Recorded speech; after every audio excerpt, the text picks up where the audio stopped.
tous et à toutes. Aujourd'hui, on a une nouvelle vidéo. Dans cette vidéo-là, nous allons lire ensemble une nouvelle histoire qui s'appelle Le petit arbre. Allez, on commence. Dans une forêt garnie de fleurs de toutes les couleurs, dans la gaieté des chants d'oiseaux, des enfants pleins d'énergie jouent, s'amusent avec plaisir et bonheur.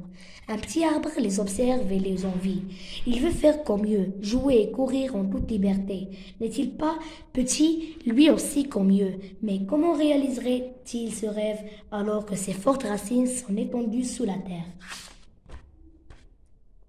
Cet arbre est révolté quand il voit autour de lui gambader des petits enfants heureux. Il dit tristement à sa mère: Je veux que tu trouves une solution à mon problème. La mère répond en souriant: Petit arbre, de quoi te plains-tu? L'air est pur, la source nous chante, l'écoulement du son est limpide, les fleurs nous embaument de leur doux parfum et les oiseaux remplissent la forêt de leurs beaux chants. Le petit arbre répond: Je suis petit, je veux jouer, courir et sautiller comme les enfants. La mère dit en riant: Tu es de la végétation et non un être humain. Tu ne peux quitter tes racines qui te lient à la terre. Le petit arbre pleure amèrement et dit: Je n'aime pas ces racines qui me clouent au sol. Je veux marcher, me déplacer, parier à un enfant petit, d'un animal et à l'oiseau. Je suis fatigué de rester au même endroit matin et soir. La mère explique: C'est la volonté divine. Il n'y a pas d'homme, d'animal ou de plante qui puisse changer son origine, sa progéniture. Le petit arbre inquiet se demande: Que ferais-je ici?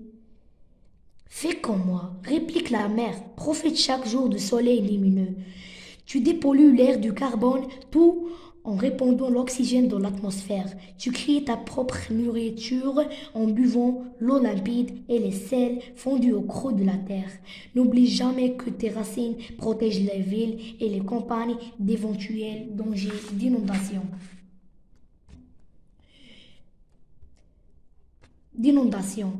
Ils maintiennent le sol et le défendent contre les forts courants d'eau qui peuvent l'emmener. Le petit arbre l'interrompt. Arrête, mère, tel le conseil. Comment rester immobile tandis que les enfants jouent autour de moi? Et pendant que les deux arbres discutent, le visage du ciel se crispe. Le vent en colère se met à souffler très fort. Le petit arbre remué s'accroche peureusement à sa mère, puis il se sépare d'elle et tombe loin sur la terre. Combien sa joie est grande quand il se trouve parmi les enfants, joue et courant, dansant et chantant avec eux.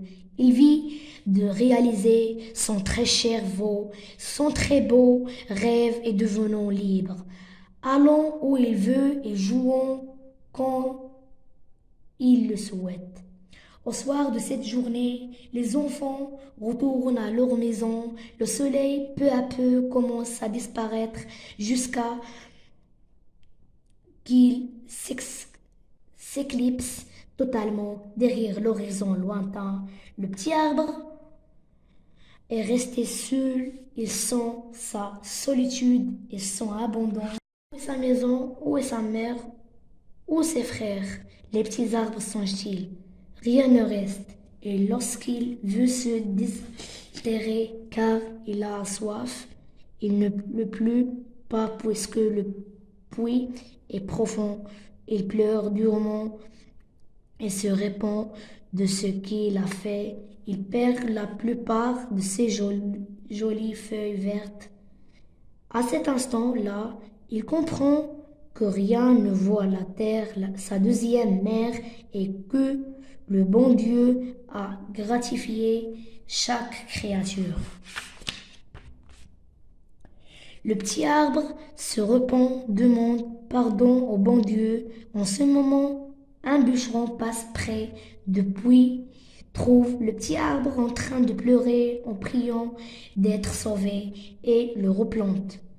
Enfin, le petit arbre ressent la paix et la sérénité avec son retour à l'état normal.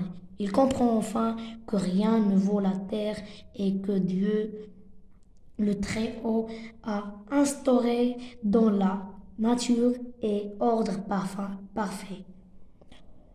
Heureux, je remercie le bon Dieu. Ok les amis, c'est la fin de cette vidéo. Au revoir pour un prochain vidéo, Inch'Allah.